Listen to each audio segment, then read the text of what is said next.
Hi guys, welcome to கதைப்போமா. நம்ம இன்னைக்கு ஏதோ கன்ஃபெஷனோட அடுத்த பார்ட் தான் பார்க்க போகிறோம். ஸோ கடைசியாக அவங்க எல்லாருமே அந்த ஆக்சிடென்ட் ஆன ரோட்டில் வந்து மீட் பண்ணியிருப்பாங்க இல்லையா? ஸோ அங்கே இருந்து ஒவ்வொருத்தரும் அவங்களோட கதையை வந்து சொல்ல ஆரம்பிக்கிறாங்க. ஆன்ட்டி வந்து அவங்க பையன் வந்து எப்படி இறந்து போனான் அப்படிங்கிறதையும், ஹீரோ வந்து அவங்க அப்பாவோட கேஸ் என்னாச்சு அப்படிங்கிறதையும் வந்து ஒருத்தருக்கு ஒருத்தர் ஷேர் பண்ணுறாங்க. அடுத்த சீன்ல என்ன காட்டுறாங்க அப்படின்னா, அந்த ஆக்சிடென்ட் நடந்தப்ப, அந்த ட்ரக்கோட டிரைவர் வந்து என்ன பண்றான் அப்படின்னா, அந்த ஆன்ட்டியோட பையனோட சூட்கேஸ வந்து எடுத்துட்டு போறான். எதுக்காக அப்படிங்கிறது தெரியல. இவங்க வந்து அந்த ரிப்போர்ட்ல பார்த்துருப்பாங்க இல்லையா? அந்த டிரைவரோட அவங்க பையனோட பாடியில வந்து பெத்தடைன் அப்படிங்கிற ஒரு டக் வந்து இருந்திருக்கும் அப்படின்னு சொல்லிட்டு. இத கேட்குற ஹீரோக்கும், ஆஃபீஸருக்கும் என்ன அப்படின்னா, இவங்க வந்து ஃபர்ஸ்ட்டு ஒரு பொண்ணு வந்து கொன்றுப்பாங்க இல்லையா? சாரி, செகண்டா ஒரு பொண்ண கொன்றுப்பாங்க இல்லையா? ஸோ அவங்கள வந்து விசாரிக்கலான்னு பார்க்குறப்ப ஹாஸ்பிட்டல் போயிருப்பாங்க. அப்ப கூட வேலை பார்க்குறவங்க என்ன சொல்லியிருப்பாங்க அப்படின்னா, அவங்க வேலைய விட்டு நிற்கிறதுக்கு முன்னாடி பெத்தடைன் அப்படிங்கிற ஒரு ட்ரக் வந்து கொஞ்சம் மிஸ் ஆயிருக்கு அப்படின்னு சொல்லியிருப்பாங்கல்ல. அந்த விஷயத்த இப்போ வந்து ஆன்ட்டி கிட்டயும், ஃப்ரெண்டு கிட்டயும் வந்து இவங்க சொல்றாங்க. அடுத்த நாள் ஆன்ட்டி என்ன காட்டுறாங்க அப்படின்னா, அவங்க பையன் ஃபோன்ல இருக்கக்கூடிய கால் லாக்ஸ் எல்லாத்தையுமே வந்து காட்டுறாங்க. ஸோ அப்போ இவங்களுக்கு வந்து இந்த பொண்ணு யாருன்னே தெரியல அப்படிங்கிற மாதிரி ஒரு பொண்ணோட நம்பர் இருந்துச்சு இல்லையா? அதையுமே காட்டுறாங்க. அப்பதான் வந்து என்ன பண்றான் அப்படின்னா, ஹீரோ வந்து அவனோட ஃபாதரோட கேஸ வந்து ஆன்ட்டிக்கு வந்து எக்ஸ்பிளைன் பண்றான். ஸோ இதெல்லாம் சொல்றப்ப தான் இதுக்கும் எதுக்கும் ஜாயின் இருக்கிற மாரி இருக்கு. அதனால நாங்களும் வந்து இந்த கேஸ இன்வெஸ்டிகேஷன் பண்றதுல ஹெல்ப் பண்றோம் அப்படிங்கிற மாதிரி சொல்லி சேர்ந்துக்கிறாங்க. இப்போ அவங்க கையில அந்த நர்ஸோட வீட்ல இருந்து ஒரு ஃபோட்டோ எடுத்திருப்பாங்க இல்லையா? அவங்க தம்பியோட இருக்கிற மாதிரி. அந்த ஒரே ஒரு ஃபோட்டோ தான் கையில இருக்கு.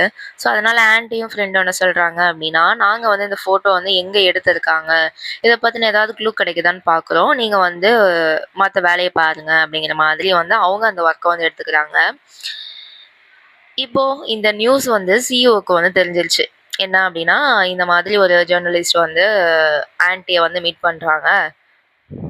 அதனால அந்த ஆன்ட்டி வந்து என்ன பண்ணுது அப்படின்னா, பிரச்சனைய வந்து கிளப்ப பாக்குது அப்படிங்கிற மாதிரி செக்யூரிட்டி வந்து சொல்லியிருப்பான் இல்லையா? ஸோ அதனால அவன்ட்ட என்ன சொல்றாங்க அப்படின்னா, "சீக்கிரமா அந்த பிரச்சனைய வந்து ஓரங்கட்ட பாரு. நமக்கு வேற வேலை இருக்கு." அப்படிங்கிற மாதிரி அந்த சிஇஓ வந்து சொல்லி அனுப்புறாரு. அந்த டைம்ல சிஇஓ வந்து பழச வந்து நெனச்சு பாக்குறாரு. என்ன அப்படின்னா, ஒரு 10 வருஷத்துக்கு முன்னாடி இவங்க வந்து மிலிட்டரியில வந்து கமாண்டரா இருந்திருப்பாங்க இல்லையா? ஸோ மிலிட்டரியில யூஸ் பண்றதுக்காக ஹெலிகாப்டர் வந்து ஒரு ஜெர்மன் பேஸ்டு கம்பெனில வந்து ஆர்டர் குடுத்துருப்பாங்க. அங்கருந்து ஃபர்ஸ்ட்டு டெஸ்டிங்க்காக சம் ஹெலிகாப்டர்ஸ் குடுத்துருப்பாங்க இல்லையா? அத வந்து டெஸ்ட் பண்ணது யாரு அப்டின்னா, நம்மளோட ஹீரோட அப்பா தான். ஸோ அவரு டெஸ்ட் பண்ணி என்ன சொல்லியிருப்பாரு அப்டின்னா, இந்த ஹெலிகாப்டர்ஸ நம்மளோட ரீஜன வந்து ஓட்ட முடியாது. அது நம்ம சோல்ஜர்ஸ்க்கு வந்து பாதுகாப்பு கிடையாது. அப்டிங்கிற மாதிரி வந்து சொல்லியிருப்பாரு. ஸோ அந்த டைம்ல அந்த கமாண்டர் என்ன பண்ணியிருப்பாங்கன்னா, ஊழல் பண்ணியிருப்பாங்க. ஸோ பணத்தெல்லாம் அள்ளிட்டு தான் இந்த ஒரு மொக்க கம்பெனில இருந்து மொக்க ப்ராடக்ட்ட யூஸ் பண்ணி ஹெலிகாப்டர் வந்து வாங்கியிருப்பாங்க. ஸோ அதனால இத பத்தி நீ எதுவுமே பேசாத. இல்லன்னா உனக்கு வந்து பனிஷ்மென்ட் வேற மாரி இருக்கும். அப்படிங்கிற மாதிரி இவங்க பேசின கான்வர்சேஷன இப்போ வந்து சிஇஓ வந்து நெனச்சு பார்க்குறாரு. இங்க செக்யூரிட்டி என்ன பண்றான் அப்படின்னா, அந்த ஆன்டி கூட சுத்தக்கூடிய அந்த ஜெர்னலிஸ்ட் யாரு அப்படிங்கிற மாதிரி ஃப்ரெண்டோட ஃபோட்டோ வந்து வாங்கிடுறான். ஃபோட்டோ வாங்க உடனே என்ன பண்றான் அப்படின்னா, கில்லருக்கு கால் பண்ணி இந்த மாதிரி நீ முடிக்க வேண்டிய வேலை ஒண்ணு இருக்கு அப்படிங்கிற மாதிரி சொல்ல, அவன காட்டுறாங்க. அவன் என்னடான்னா ஜெயில்ல போலீஸ் யூனிஃபார்மோட இருக்கான். எங்க ஃப்ரெண்டும் ஆன்ட்டியும் வந்து அந்த சைல்ட்ஹுட் ஃபோட்டோ எங்க எடுத்திருக்காங்க அப்படிங்கிற மாதிரி தேடிட்டு இருப்பாங்க இல்லையா? ஸோ கடைசியா அது எந்த இடம் அப்படிங்கிற மாதிரியும் கண்டுபிடிச்சிடுறாங்க. ஹீரோ என்ன பண்ணியிருப்பான் அப்படின்னா, சஸ்பெக்ட்ட விசாரிக்கலாம் அப்படிங்கிற மாதிரி வந்து ஜெயிலுக்கு போயிருப்பான். ஸோ விசாரிச்சுட்டு வெளிய வரப்ப, அந்த டைம்ல யார பார்ப்பான் அப்படின்னா, நர்ஸோட ஃப்ரெண்டு.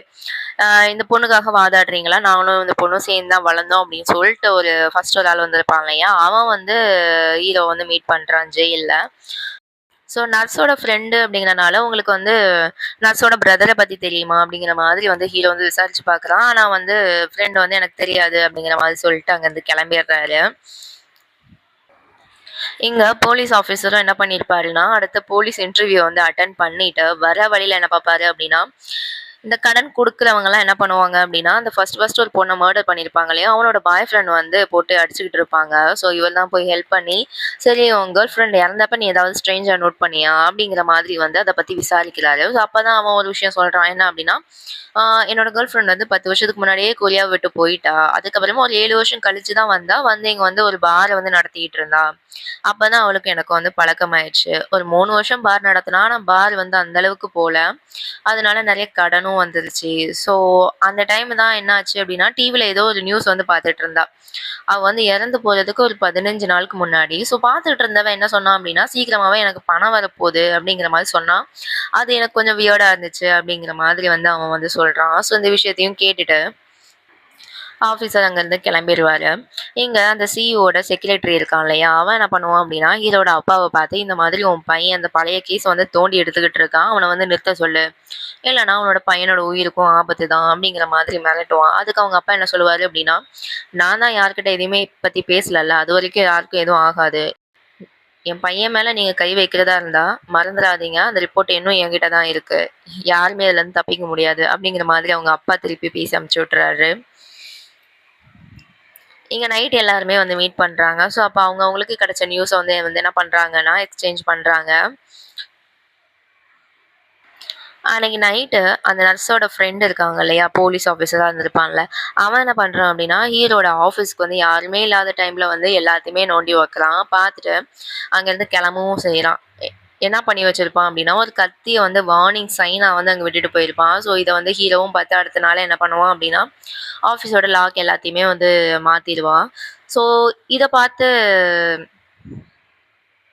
இங்க ஜெயில்ல அந்த சஸ்பெக்ட் இருக்கான் இல்லையா? அவன் என்ன பண்றான் அப்படின்னா, இந்த போலீஸ் யூனிஃபார்ம்ல இருக்கக்கூடிய நர்ஸோட ஃப்ரெண்ட பார்த்தோனே ஒரு மாரி பயப்படுறான். ஏன் அப்படின்னா, இவன் தான் அவன் வந்து ஜீப் டிரைவரா இருக்கிறப்ப ஒரு பொண்ண வந்து கொன்னதா சொல்லியிருப்பாங்க இல்லையா? 10 வருஷத்துக்கு முன்னாடி. ஸோ அந்த டைம்ல இவன தான் என்ன பண்ணியிருப்பாங்க அப்படின்னா, ஜெயில்ல இருந்து அந்த இடத்துக்கு வந்து பிக்கப்பும், ட்ராப்பும் நம்ம சஸ்பெக்ட் வந்து பண்ணியிருப்பான். இவன இப்ப ஜெயில்ல பார்த்த உடனே அவன் வந்து ரொம்பவே என்ன பண்றான்னா, பயப்படுறான்.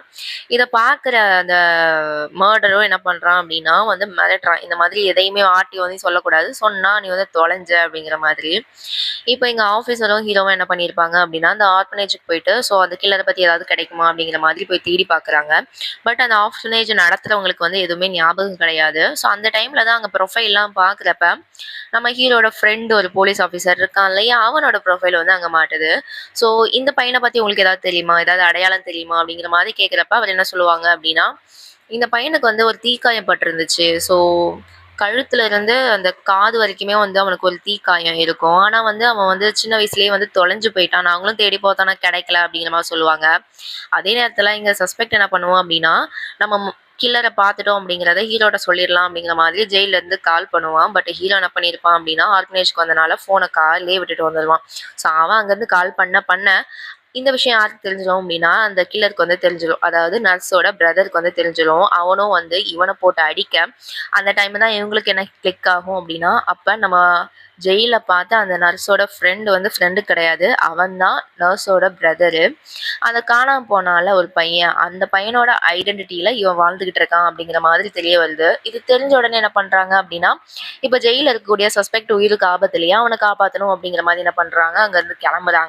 ஆனா அவங்க வரதுக்குள்ளேயே இவங்க என்ன பண்ணிருவான் அப்படின்னா, கில்லர் வந்து சஸ்பெக்ட்ட கொலை பண்ணி தூக்குல வந்து தொங்கவும் விட்டுருவான். ஸோ இதோட இந்த எபிசோட் முடியுது. அடுத்து வந்து கில்லருக்கு என்னாச்சு?